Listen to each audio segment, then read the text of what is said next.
Dasma shqiptare 2017. Paraqet. Përshëndetje të gjithëve. Unë jam Ela dhe jam 29 vjeçe.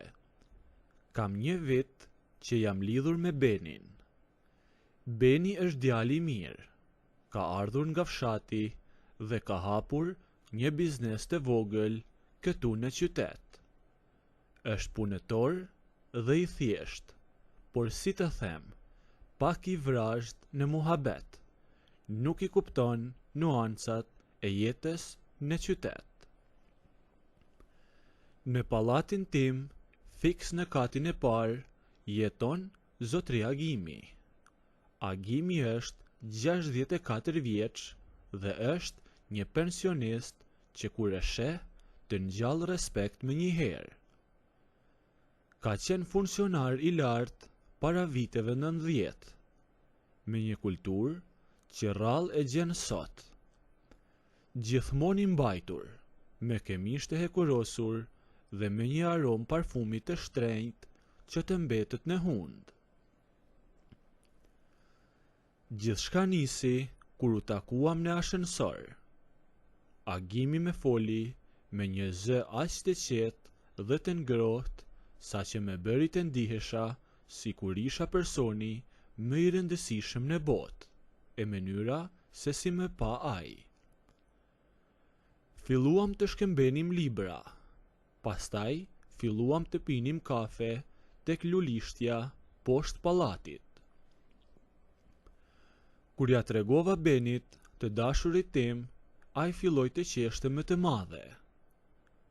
Me një pensionist ke filluar të rrish, por çfarë do të mësosh ti nga ai?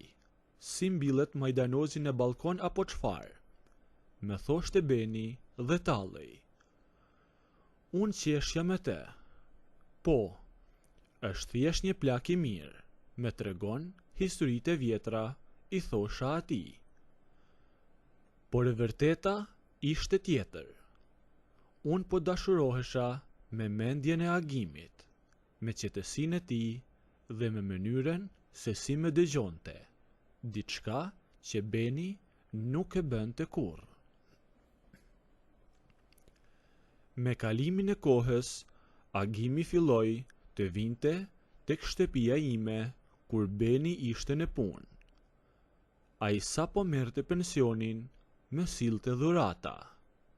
Herë një shall me ndafshi, e herë një vath të vogël argjendi.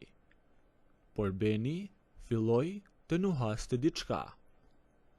Filloi të bëhej xheloz dhe nuk donte të më linte vetëm asnjëherë. Pse po rri kaq shumë me atë plakun? Më pyeti një ditë i vërenjtur. Atëherë, mua mu desh që të filloja lojën time. Që ta hiqja qafe Benin e angazhoja me punë të ndryshme. O Ben, shko pak te njerëzit e tu në fshat, sepse duhet sjell ai vaj ullirit që të kam kërkuar që disa kohë. Ose shko rregulloje pak makinen tek ai servisi i mirë, që ishte në anën tjetër të qytetit. Sapo Beni dilte nga dera, unë i bëja shenjë Agimit nga balkoni e ai ngjitej lart. Një ditë desh na doli shpirti.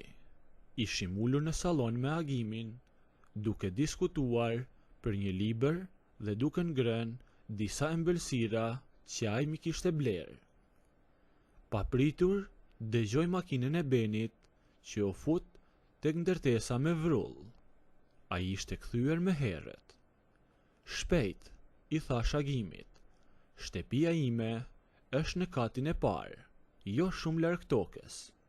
Agimi, edhe pse 64 vjeç, u tregua shumë i shkathet.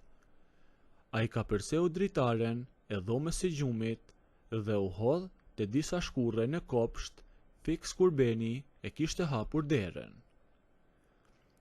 Përse je e djersitur Ela? Me pyeti Beni i dyshimt. Po bëja gjimnastiko Ben, më lër rehat tani, ja ktheva me nerva. E kuptova që kështu nuk vazhdohej. Duhej t'i mbushja mendjen Benit që unë dhe Agimi ishim vetëm shok. Fillova t'i flisja çdo ditë për Agimin si për një gjysh që më jepte këshilla jete. O Beni, thash, ai ziu është vetëm, ka nevojë për muhabet. Me jep këshilla se si të sillem, e se si të kemi një familje të mirë, i thoja Benit. Beni, duke qenë se ishte djali i thjesht, e hëngri grepin. Madje filloi të ndjehej fajtor që kishte dyshuar. Tani kur e shihte Agimin në park, Beni i shkonte pranë, e respektonte si zotëri dhe e qeraste me kafe. Faleminderit Xha Agim për këshillat që i jep Elës. Është bërë shumë e urtë kohët e fundit, i thoshte Beni Agimit duke qeshur. Agimi buzëqeshte me atë stilin e tij prej funksionarit e vjetër e i thoshte: "Asgjë birë, rinia ka nevojë për një dorë të fortë dhe mendje të pjekur." Një mbrëmje, Beni iku sërish për një punë që ja ngarkova unë. Agimi erdhi në shtëpi, kishte marrë pensionin dhe më solli një libër të rrallë që e kisha kërkuar prej kohësh. Brenda tij me kishte lënë dhe një shënim, për atë që dinte shoh për tej moshës. U ulem në divan, jashtë po binte muzgu, e tensioni ishte aq i madh sa ajri mund të pritej. Unë e pash në sy dhe për herë të parë nuk pash një pensionist, por një burr që më kuptonte deri në palc. U ofruam ngadalë. Ishte ajo puthja e parë në faqe, që rrugës u kthye në diçka më shumë. Një puthje e vërtet që na la pa frymë të dyve.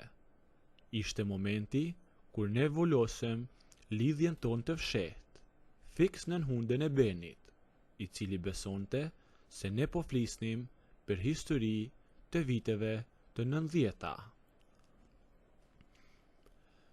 Më pas dëgjova hapat e Benit në korridor. Agimi nuk u trem këtë herë. Me shkeli syrin e ul në karrige duke hapur gazetën. Kur Beni hyri, na gjeti duke folur për politikën, dhe askush e as Beni nuk mund ta imagjinonte se çfarë kishte ndodhur vetëm 2 minuta më parë. Pastaj Beni iku përsëri. Nëse doni të ndëgjoni historinë deri në fund, bëjini videon like, a nëse nuk doni, abonohuni ose bëjini subscribe.